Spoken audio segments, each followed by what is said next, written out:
Welcome to our channel. నేను Prashanth. So Pushpa 2 release రోజున సంధ్యా theatre దగ్గర ఆ సంఘటన ఏదైతే జరిగిందో మీ ప్రతి ఒక్కరికైతే తెలిసిందే. రేవతి అనే అమ్మాయి మృతి చెందడం ప్రతి ఒక్కరికి తెలిసిందే.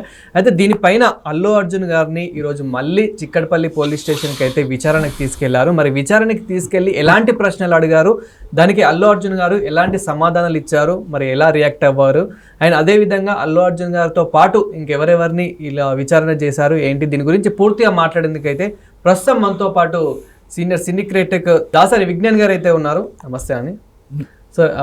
ఎలాంటి అంటే నార్మల్ ఇప్పుడు మనం అల్లు అర్జున్ గారిది చూస్తూనే ఉన్నాము.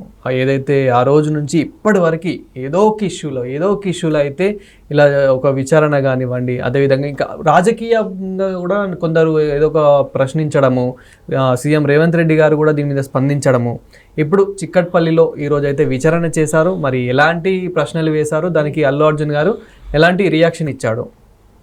ఫస్ట్ ఆఫ్ ఆల్ ఈ ప్రజెంట్ కేసులో జరిగి 2-3 వారాలు అయిపోయింది. Almost Pushpa 3rd week. ఇప్పుడు first day benefit show, first day కూడా కాదు, ఒక రోజు ముందు బెనిఫిట్ షో వేసినప్పుడు 9:30కి ఆ టైంలో రేవతి కుటుంబం టికెట్స్ కొనుక్కొని వచ్చింది. రేవతి కుటుంబం ఎందుకు అంత ధైర్యంగా అక్కడికి వచ్చింది అంటే, మనమైనా సరే ఎవరైనా సరే, ఇప్పుడు ట్రైన్ అయినా బస్ అయినా వాట్ ఎవర్, పండగలు పబ్బాలు ఉన్నప్పుడు, అంటే ఆక్యుపెన్సీ ఎక్కువ ఉన్నప్పుడు, ఫ్రీక్వెన్సీ ఎక్కువ ఉన్నప్పుడు, మనకంటూ మన బర్త్ కన్ఫర్మ్ అయింది అని తెలిస్తే ఎంత ధైర్యంగా వస్తామో అంత ధైర్యంగా వచ్చారు.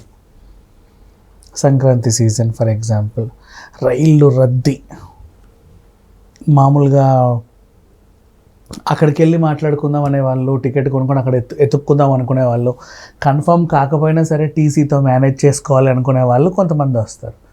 కానీ చాలా కాన్ఫిడెంట్గా ఎవరు వస్తారు?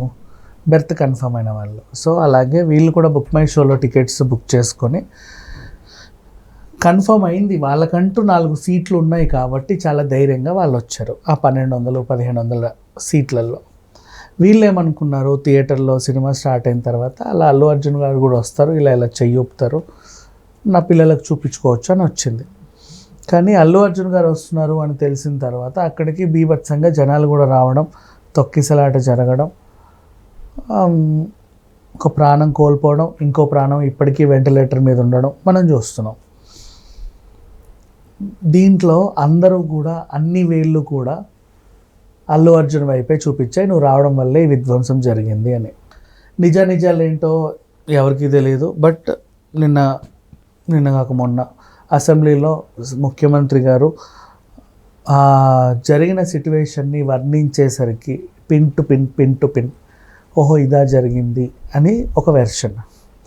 ఆయన ఎందుకు అలా అనర్గళంగా చెప్పారు అంటే, ఆయనకి పోలీస్ శాఖ వాళ్ళు ఇచ్చినటువంటి వీడియో ప్రెజెంటేషన్ అది చూసి ఆయన చెప్పారు. తర్వాత అల్లు అర్జున్ గారు కూడా ప్రెస్ మీట్ పెట్టి, మిమ్మల్ని నేను గౌరవిస్తున్నాను, మీ కోపం కరెక్టే, కాకపోతే నిజంగా అలా జరుగుంటే మీ కోపం కరెక్టే, కానీ నిజంగా అలా జరగలేదు, మీకు వచ్చిన ఇన్ఫర్మేషన్ రాంగ్, నేను ఇలా అని ఆయన చెప్పుకున్నాడు. ఇక్కడ ఒక క్రెడిబిలిటీ క్లాష్ వచ్చింది పోలీస్ శాఖకి అల్లు అర్జున్కి మధ్యలో. ఇలా చేశాడు అని వీళ్ళు, నేను అలా చేయలేదు అని ఆయన, ఇది అని వీళ్ళు, అసలు అదంతా అబద్ధమని ఆయన. ఇది కాస్త రచ్చకెక్కింది. ఇప్పుడు మధ్యంతర బెయిల్ పైన ఉన్నాడు కాబట్టి ఆయన ఆల్రెడీ ప్రెస్ మీట్ పెట్టి, అంటే కేసు గురించి మాట్లాడడం తప్పు అనేది ఒకటి ఉంది, ఆయన సరైన ప్రెస్ మీట్ పెట్టాడు. కానీ ఆయన ఎక్కడ కూడా కేసు గురించి అలా ఇంకో రకంగా ఇబ్బందికరంగా అయితే మాట్లాడలా. నేను చేయలేదు అనే చెప్పుకునే హక్కు ఆయనకు ఉంది కాబట్టి చెప్పుకున్నాడు. ఇప్పుడు ఏంటంటే మధ్యంతర బెయిల్ అంటే మధ్యలో ఇప్పుడు నీకు 1 నెల తర్వాత 2 నెలల తర్వాత విచారణకి బెయిల్ వచ్చినా కూడా వారం సంతకాలకు రావాలని ఒక రూల్ ఉంటుంది. అంటే నువ్వు ఎక్కడికైనా పారిపోతే, విదేశాలకు వెళ్ళిపోతే, ఇట్లాంటి డౌట్స్ వాళ్ళకు ఉంటాయి కాబట్టి అలా రమ్మని పిలిస్తే, ఆ రమ్మని పిలిచిన పిలుపు ఈరోజు ఉంది కాబట్టి ఆయన వెళ్ళాడు, తన అడ్వకేట్ని లీగల్ టీమ్ని పట్టుకొని వెళ్ళాడు. ఇప్పుడు ఆయనకి మరోసారి విచారణ. అసలేం జరిగింది అనే సంఘటన పక్కన పెడితే, ఈ మధ్యకాలంలో నీ ప్రవర్తన తీరు అన్నీ కూడా, అండ్ ముఖ్యమంత్రి గారి ప్రెస్ మీట్, ఇవన్నీ A to Z ఒక క్వశ్చనర్ ప్రిపేర్ చేసి ఆయన్ని అడగడం జరిగింది. ఇప్పుడు ఆయన అడిగినటువంటి క్వశ్చన్స్: ఎవరి అనుమతితో సంధ్యా థియేటర్కి వచ్చారు? మేము ఆల్రెడీ రావాలని అనుకున్నాను. ప్రతిసారి నేను సినిమా చూడడానికి సంధ్యా థియేటర్కి వెళ్తాను. నా మొదటి సినిమా, మొదటి షో ఏదైతే ఉందో అలాగే నా కెరీర్లో ప్రతిసారి జరిగేది కాబట్టి ఈసారి కూడా వచ్చాను. వస్తున్నట్టుగా మేము ఆల్రెడీ సమాచారం ఇచ్చాం. మా టీం ఎవరైతే ఉన్నారో నీకు మీ దగ్గర పర్మిషన్ తీసుకుంది. సో పర్మిషన్ తీసుకున్నాము, మేము వస్తున్నామని ఆల్రెడీ ఇన్ఫర్మేషన్ ఇచ్చాము కాబట్టి నేను వచ్చాను. ఆయన ఆన్సర్. నెక్స్ట్, పోలీసులు అనుమతి ఇచ్చారని మీకు ఎవరు చెప్పారు? సో అనుమతి నిరాకరించారు అని పోలీస్ శాఖ చెప్పింది. మేము రావద్దన్నాము కానీ ఆయన వచ్చాడు. ఈయన అనుమతి ఇచ్చారని మీకు ఎవరు చెప్పారు? పోలీసులు అనుమతి ఇచ్చారని మీకు ఎవరు చెప్పారు? ఎవరు చెప్పాల్సిన అవసరం లేదండి. ఎందుకంటే పోలీసులే దగ్గరుండి నన్ను పైకి పంపించారు కాబట్టి అనుమతించారని నేను అనుకుంటున్నాను. ఎందుకంటే పోలీసుల దగ్గరుండే గేట్ తీశారు, పోలీసుల దగ్గరుండే నా కారు దగ్గరకు వచ్చారు, పోలీసుల దగ్గరుండే ఇటెళ్ళు అటెళ్ళమని చెప్పారు, పోలీసుల దగ్గరుండే ఇక్కడ కూర్చోమని చెప్పారు. సో పోలీసుల దగ్గరుండే ఈ వ్యవహారం అంతా నడిపించారు కాబట్టి నేను అనుమతి ఇచ్చారేమో అని నేను అనుకున్నాను. ఓకే, అంతే, అనుకున్నాను. జస్ట్ బేసిక్ బికాస్ పోలీసుల దగ్గర ఉండి. ఎందుకంటే నేను అలా అనుకుంటావు నువ్వు అని మీరు అడిగినా కూడా ఇప్పుడు అనుమతి లేకపోతే పోలీసులు నన్ను ఎలా చేయరు కదా. అనుమతి లేకపోతే పోలీసులు గేటు దాటి నన్ను రానివ్వరు కదా. అనుమతి లేకపోతే పోలీసులు వస్తున్న సిగ్నల్ దాటనివ్వరు కదా. అనుమతి లేకపోతే నేను రావడానికి 2 గంటల ముందు నుంచే అల్లు అర్జున్ ఇక్కడికి వచ్చాడు, అక్కడికి వచ్చాడు, ఇదిగో వస్తున్నారు, అదిగో వస్తున్నాడు అని చెప్పి ఆ టెరిటరీ అంతా మారిమోగిపోతుంది. పోలీసులోకి వెళ్ళి అనుమతించకపోతే నన్ను ఆ సిగ్నల్ దగ్గరే ఆపొచ్చు, లేదా మెయిన్ గేట్ దగ్గరే నన్ను ఆపొచ్చు. నీకు అనుమతి లేదండి, ఇదిగోండి మా దగ్గర ఉంది, పో అని. సో అనుమతి లేదన్న విషయం నాకు ఇంకా తెలియదు. వీళ్ళు అనుమతించారు. ఎక్కడ అనుమతించారు? నన్ను ఆ టెరిటరీలోకి దగ్గరుండి అనుమతించారు కాబట్టి పోలీసులు నన్ను అనుమతించారు అని నేను అనుకున్నాను. ఇది ఆయన వెర్షన్. నెక్స్ట్, పోలీసులు అనుమతి నిరాకరించినట్లు మీకు సమాచారం ఇచ్చారా లేదా? అప్పటి వరకు, నేను వచ్చినప్పటి వరకు అయితే నాకు దగ్గర సమాచారం లేదు. అంటే వాళ్ళు నువ్వు రావద్దని చెప్పారు, ఓ ఉత్తరం రిలీజ్ చేశారు, సంతకాలు ఉన్నాయి, స్టాంపులు ఉన్నాయి, అన్నీ బాగానే ఉన్నాయి. ఆ ఉత్తరం ఏ డబ్బాలో వేశారు, ఏ పోస్ట్ మ్యాన్ దాన్ని తీసుకున్నాడు, నా ఆఫీస్కి ఎవరు వచ్చి మీ సార్ని బయటికి పంపొద్దని ఎవరు చెప్పారు? నాకు అందలా. ఆ ఉత్తరం అసలు మా ఇంటికి రాలా, మా టీంకి రాలా, మా మేనేజ్మెంట్కి రాలా, మా అభిమానులకు కూడా రాలా. పోనీ అభిమానుల కోసం వాళ్ళు వచ్చేవాళ్ళు కాదుగా అంతమంది, తెలియదండి. సరే, వాళ్ళు ఉత్తరం రాసి ఉండొచ్చు, కానీ మాకు వాళ్ళు రాశారు కరెక్ట్, అనుమతి నిరాకరించారు, నేను ఒప్పుకుంటా. ఓకే, నాకు అందల నేను వచ్చే టైంకి ఇప్పుడు తెలుస్తుంది నిరాకరించారు, అయినా నేను వచ్చాననే విషయం ఇప్పుడు అర్థమవుతుంది నాకు. కానీ ఆ టైంకి నేను ఎప్పుడైతే వచ్చానో నాకు అర్థం కాలే. ఎందుకు అంటే ఆ పోలీసుల దగ్గర ఉండే నన్ను తీసుకెళ్లారు కాబట్టి నేను అనుకున్నాను, అంతే. రేవతి చనిపోయినట్లు థియేటర్లో ఉన్నప్పుడు మీకు తెలిసిందా లేదా? నిజంగా తెలియదు. నేను థియేటర్లో సినిమా చూస్తున్నాను, గందరగోళ వాతావరణం జరుగుతుందని మాత్రం నాకు తెలుసు. అఫ్కోర్స్ ఒక పెద్ద సినిమా రిలీజ్ అవుతుంది, హీరో వచ్చాడు అని తెలిస్తే ఆ మాత్రం హడావిడి ఉంటుందని కూడా నాకు తెలుసు. కానీ ఆ ఒక్క ప్రాణం పోయింది, తొక్కిసలాట జరిగింది, పోనీ ప్రాణం పోయినా పోకపోయినా ప్రాణాపాయ స్థితిలో అయినా ఉన్నారు అనే విషయం అయితే నాకు తెలియదు. రేవతి చనిపోయినప్పుడు థియేటర్లో తెలిసిందా లేదా? మీడియా ముందుకు ఎవరు చెప్పలేదని ఎందుకు చెప్పారు? అవును, నాకు చెప్పలేదు కాబట్టి నేను చెప్పలేదని చెప్పాను. అంటే ఆ సమయానికి, అవును, ఎప్పుడైతే నేను సినిమా చూస్తున్నానో ఆ సమయానికి నాకు ఎవరు చెప్పలేదు కాబట్టి నేను మీడియా ముందు అదే చెప్పాను. ఎవరు చెప్పలేదు అంటే దాని అర్థం నాకు అసలు ఇప్పటికీ చెప్పలేదని కాదు. ఆ సమయానికి, ఓ నిర్ణీత సమయానికి, నేను మేల్కొనే సమయానికి, ఆ సమయానికి నాకు ఎవరు చెప్పలేదు. నెక్స్ట్, రోడ్ షోకి అనుమతి తీసుకున్నారా లేదా? ఇక్కడ అల్లు అర్జున్ బుక్ అయ్యాడు. ద ఓన్లీ రీజన్, అలా కార్లోంచి పైకి లేసి ఇలా అనడం రోడ్ షో కిందికి వస్తుంది అనేది వీళ్ళ rules and regulations. Road show చేసుకుంటూ అంటే RTC cross road Sanjay theatre అక్కడ ఉంది. ఫర్ ఎగ్జాంపుల్ సింపుల్గా చెప్తా, మన అమీర్పేట్ మైత్రివనం అక్కడ ఉంది. అవును. అల్లు అర్జున్ థియేటర్, సత్యం థియేటర్ అక్కడ ఉంది. అది వన్ వే కాబట్టి ఇటు కాదు, అలా తిరిగి వెళ్ళాలి. ఇప్పుడు అల్లు అర్జున్ మైత్రివనం నుంచి సత్యం థియేటర్కి వెళ్ళాలి అంటే ఆ సౌత్ ఇండియా షాపింగ్ మాల్, ఈ మెట్రో స్టేషన్ అంతా దాటి అటు వెళ్ళి ఆ గురునానక్ దగ్గర నుంచి అటు వెళ్ళాలి. రెండు ఒక సర్కిల్ లాగా. కార్ లోపల కూర్చొని వెళ్తే ప్రాబ్లం లేదు, ఎవరికి తెలియదు. ఆయన అలా పైకి వచ్చి అక్కడ మైత్రివనం నుంచి ఇలా వెళ్ళాడు అనుకో, అది రోడ్ షో కిందకి వస్తుంది అనేది వీళ్ళ రూల్స్ అండ్ రెగ్యులేషన్స్. ఆయనకు తెలియదు అది రోడ్ షో అని. పాప ఆయనకు తెలియదు, బికాజ్ ఆయన సినిమాల్లో నటించే మనిషే. కానీ రాజకీయంగా అప్పుడెప్పుడో వాళ్ళ ఫ్రెండ్ దగ్గరికి వెళ్తే అదే పెద్ద వివాదం అయింది. హీ డోంట్ నో దాన్ని రోడ్ షో అంటారన్న విషయం ఆయనకు తెలియదు.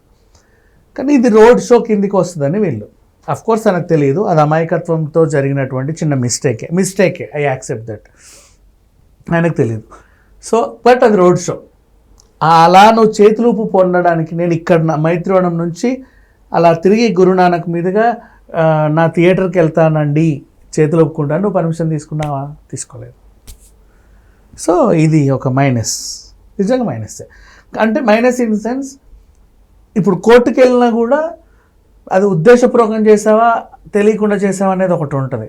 అరే దాన్ని రోడ్ షో అంటారని నిజంగా నాకు తెలియదు అంటే క్షమించేస్తుంది కోర్టు, పెద్ద విషయం కాదు. అండ్ ఇప్పుడు అనుమతి లేకుండా రోడ్ షో ఎలా నిర్వహించారు అంటే అసలు అది రోడ్ షో అనే నాకు తెలియదు. సో దానికి కూడా అనుమతులు ఉంటాయని నాకు తెలియదు. తెలిసి ఉంటే తీసుకునేవాడిని, తెలియదు, సో తీసుకోలేదు. అండ్ మీ కుటుంబ సభ్యులు ఎవరెవరు థియేటర్కి వచ్చారు? అఫ్కోర్స్ మా మామగారు వచ్చారు, నా పిల్లలు వచ్చారు. వచ్చిన వాళ్ళందరూ లిస్ట్ వీళ్ళందరూ వచ్చారు. అండ్ బౌన్సర్లు ఏ ఏజెన్సీకి సంబంధించిన వారు, పలానా బౌన్సర్లు పలానా ఇయర్లో పెట్టుకున్నాను, వాళ్ళు పరిచయం చేశారు. పలానా బౌన్సర్లు పలానా ఏజెన్సీ నుంచి వచ్చారు, వీళ్ళు పరిచయం చేశారు. ఆ ఏజెన్సీకి రిజిస్ట్రేషన్ ఉందా లేదా, ఇక అవన్నీ తర్వాత సరంజామా.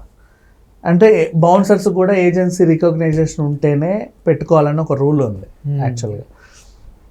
అండ్ ఎంతమంది బౌన్సర్లను నియమించుకున్నారు?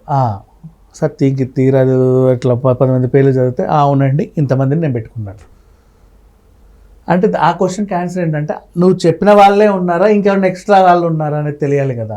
అంటే ఏమో నిజంగా ఇప్పుడు మేబీ అల్లు అర్జున్ తప్పు కూడా ఉండొచ్చు. నువ్వు 40 మంది బౌన్సర్లని నియమించుకున్నావు, అక్కడ 50 మంది బౌన్సర్లు వచ్చారు. నేను అల్లు అర్జున్ బౌన్సర్ని అని కూడా ఎవడన్నా దొంగగాడు లంగగాడు వచ్చి ఆ బౌన్సర్లో చేరి కావాలని కూడా రేవతించు తోసి చంపొచ్చుగా. అట్లా అథెంటిక్ క్వశ్చన్. పోలీసులు అడిగినవన్నీ చాలా reasonable, neat and tidy questions. ఎవరైనా ఇలాగే అడుగుతారు. నిజమే, అంటే తెలియదు కదా ఇప్పుడు పోలీస్ శాఖలు ఎన్ని చూస్తుంటారు. అంటే ఇప్పుడు మళ్ళీ ఆ బౌన్సర్లలో కూడా ఒక బౌన్సర్ని అరెస్ట్ చేసినట్లు అదుపులోకి తీసుకున్నట్టు తెలుస్తుంది. తీసుకుంటారు అంటే వాడు తేడానా కాదా కనుక్కోవడానికి తీసుకుంటారు. నిజంగా నియమిస్తే వచ్చాడా, లేకపోతే ఆ టైంకి అటు ఇటు తిరిగి నల్ల డ్రెస్ వేసుకొని అమ్మయ్య నేను బౌన్సర్లను దూరి ఎవరైనా ఏమన్నా హల్చల్ చేశాడా తెలుసుకోవాల్సిన అవసరం ఉంది కదా. కరెక్ట్ క్వశ్చన్స్ ఇవన్నీ. నెక్స్ట్, దాడి చేసిన బౌన్సర్లు ఎవరు? అసలు ఇక్కడ ఫస్ట్ ఆఫ్ ఆల్ నా బౌన్సర్లు దాడి చేశారు అనేది రాంగ్ అండి. నా బౌన్సర్లు బాధ్యత మనుషులు లాస్ జస్ట్ అలా ప్రొటెక్షన్ ఇచ్చారు, అది దాడి కాదు, దే ప్రొటెక్టెడ్ అని నేను చెప్పుకున్నాడు. ఒకవేళ నిజంగా ఎవరైనా దాడి చేస్తుంటే వాళ్ళు నీ బౌన్సరా కాదా, వాడు ఉద్దేశపూర్వకంగా చేశాడా, లేదా బౌన్సర్ అని ఎవడన్నా తాగొచ్చి అక్కడ అల్లరి చేశాడా, అప్పుడు లేదండి నా బౌన్సర్ది తప్పు అంటే అసలు అల్లు అర్జున్ వదిలేసి ఆ బౌన్సర్ని అరెస్ట్ చేయాలా, ఇలాంటివన్నీ కూడా ఉంటాయి. అండ్ ఓ మహిళ చనిపోయిందని థియేటర్ నుంచి వెళ్ళిపోవాలని పోలీసులు మీకు చెప్పారా లేదా? చెబితే చెప్పుండొచ్చు, చెప్పకపోతే చెప్పకపోయి ఉండొచ్చు. మేబీ ఒకవేళ చెప్పిన ఆయనకి అర్థమై ఉండొచ్చు, అర్థం కాకపోవచ్చు. కానీ ఏ టైంకి చెప్పారు, సినిమా అయ్యాక చెప్పారా, ముందు చెప్పారా, తర్వాత చెప్పారా అనేవి వస్తాయి. ఈయన మాత్రం నాకు తెలియదనే అంటున్నాడు. మన ప్రెస్ మీట్ పెట్టి కూడా అదే నెక్స్ట్ డే కానీ తెలియలేదు అన్నాడు. పోలీసులు చెప్పారా లేదా అంటే చెప్పారు. ఎప్పుడు చెప్పారు అనేది కూడా ఒకటి ఉంటుంది. దానికి ఆయన డిఫెండ్ చేసుకుంటున్నాడు. రేవతి చనిపోయిన విషయాన్ని మీరు ఎప్పుడు తెలుసుకున్నారు? పోలీసులు చెప్పినా వెళ్ళేందుకు ఎందుకు నిరాకరించారు? పోలీసులు మీరు పోండి పోండి పోండి అంటే ఎందుకు నిరాకరించారు? నేను నిరాకరించలేదండి, వాళ్ళు వెళ్ళిపోమంటే వెళ్ళిపోమన్నాను, నేను కన్విన్స్ చేశాను, సరే ఒక సీన్ చూసేసి వెళ్తాను, ఇప్పటిదాకా రసవత్తరంగా సాగింది అని కన్విన్స్ చేసుకున్నా, దురుసుగా అయితే నేను ప్రవర్తించలేదు అన్నట్టుగా ఆయన చెప్పుకున్నాడు. నెక్స్ట్, ఆ రోజు రాత్రి 9:30 నుంచి ఏం జరిగింది? నిజంగా నాకేం తెలియదండి, నేను ఒక హడావిడిలో ఉన్నాను, లోపల ఒక ఎగ్జైట్మెంట్, పెద్ద సినిమా ఇప్పుడే రిలీజ్ అయ్యింది, ప్రేక్షకులు ఎవరెలా రెస్పాండ్ అవుతారో నాకు తెలియదు, అది హిట్టా ఫ్లాపా తెలియదు, అభిమానులు వస్తున్నారా లేకపోతే ఇంకేమన్నా పడనోళ్ళు వస్తున్నారా తెలియదు, అసలు నేను ఎందుకు వచ్చానో నాకు తెలియదు. అంటే ఒక పెద్ద వరల్డ్ వైడ్ సిట్యుయేషన్ని ఒక చిన్న బ్రెయిన్ మోస్తుంది. కాబట్టి సైకలాజికల్గా నా బ్రెయిన్ ఆ టైంలో అన్ఫిట్గా ఉంది, నాకైతే అంత అవగాహన లేదండి. నెక్స్ట్, ఈ టైప్ ఆఫ్ క్వశ్చన్స్ వీళ్ళు అడగడం, ఆయన సమాధానం చెప్పడం జరిగింది. కాకపోతే ఇక్కడ విషయం ఏంటంటే, ఒక రోడ్ షో ఏదైతే ఉందో, నువ్వు బైక్ వచ్చి ఇలా అనడం, అనుమతి తీసుకోలేదు, అది నువ్వు ఉద్దేశపూర్వకంగా చేసావా? నీకు రోడ్ షో అని తెలిసినా సరే తొక్కలే పర్మిషన్ ఏంటి అని చేసావా? లేకపోతే అరే ఇన్నోసెంట్గా నాకు అది రోడ్ షో నిజంగా తెలియదు, మీరు రోడ్ షో అన్నారు కాబట్టి ఇక మీదట ఎప్పుడు ఇలాంటి తప్పులు చేయనండి అని చెప్పుకుంటాడా? ఒకవేళ అలా చెప్పుకున్న పోలీస్ వాళ్ళు స్ట్రిక్ట్గా ఉన్న కోర్టు పర్వాలేదు అంటదా అనేది మాత్రం మనం నెక్స్ట్ విచారణలోనే చూడాలి. ఓవరాల్గా అల్లు అర్జున్ అయితే అందించిన క్వశ్చన్స్ ఇవి. ఎందుకు ఇన్ని క్వశ్చన్స్ అడిగారు అంటే, ముఖ్యమంత్రి రేవంత్ రెడ్డి గారు ఒక అనర్గళంగా 1 గంట సేపు ఇంత చెప్పాడు సిట్యువేషన్. ఆయనేమో మీరు చెప్పిన సిట్యువేషన్ నేను ఐ అగ్రీ, బట్ కాకపోతే అక్కడ చిన్న ఇది జరిగిందండి, అటు దట్ అయిందని ఆయన.